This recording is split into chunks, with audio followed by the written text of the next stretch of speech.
Kalyan Dombivli RSS शाखेवर दगडफेक, रिजवान सय्यदला 2 दिवसांची police कोठडी। डोंबिवली आरएसएसच्या शाखेवर दगडफेक प्रकरणी दगडफेक करणारा 24 वर्षीय रिजवान सय्यदला कल्याण न्यायालयाने 2 दिवसांची पोलीस कोठडी सुनावली आहे।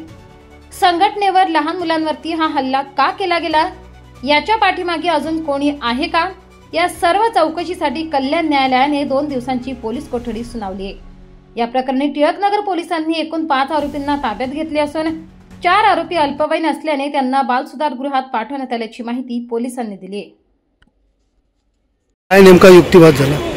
टिळकनगर पोलीस स्टेशनच्या हद्दीत आहे ना, आरएसएसच्या बाल शाखेवर दगडफेक सारखं गंभीर घटना घडलेली आहे। त्याच्यामध्ये आज आरोपी रिजवानला कोर्टात हजर केले असता मोठ्या संख्येने कल्याण न्यायालयातील हिंदुत्ववादी विचारातले वकील हजर राहिले आणि फिर्यादीला जास्तीत जास्त पीसी मिळावा याच्यासाठी प्रयत्न केला।